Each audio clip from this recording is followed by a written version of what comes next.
જો આ અઠવાડિયે આપણી કઈ થીમ છે? કઈ થીમ છે? ફળ. તો છે ને આજ તમને ફળ વિશે શું શીખવાનું છે ખબર છે?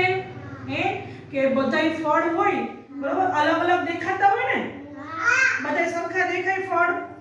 નો દેખાય બરાબર, પણ બધાય ફળ છે કેવી રીતે ખવાય એ શીખવાનું છે આપણે. શું? કેવી રીતે ખવાય? જો અમુક ફળ હોય ને એ ડાયરેક્ટ ખાઈ જવાનું, આપણે મોઢામાં મૂકીને ખાઈ શકીએ. પછી અમુક ફળને આપણે ચૂસીને ખાવું પડે, અમુક ફળની છાલ ઉતારીને ખાવું પડે, અને અમુક ફળને સુધારીને ખાવું પડે. હા, હવે તમને ખબર છે કયું ફળ સુધારીને ખવાય? કયો જીને? તરબૂચ. સરસ. પપૈયું સુધારીને ખવાય, તરબૂચ સુધારીને ખવાય.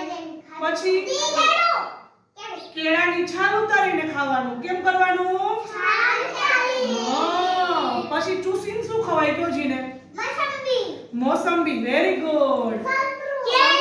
મોસંબી અને કેરી ચૂસીને ખવાય. લીંબુ ચૂસીને ખવાય. સરસ.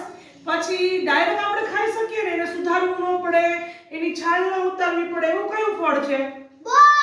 બોર. Very good.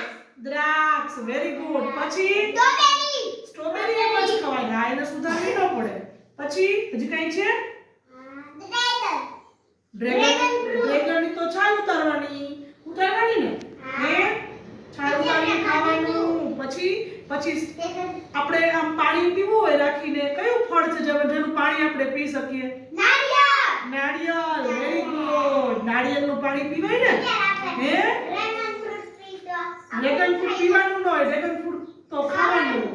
નાળિયેરનું પાણી પી શકાય, પછી શેરડીનો રસ પી શકાય ને? પછી એટલે આપણે બધું શીખવું પડે ને.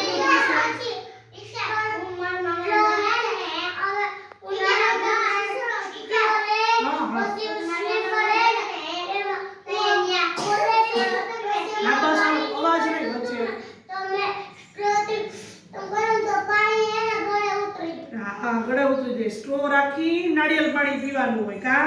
પછી શેરડીનો રસ કા સરખો બેસી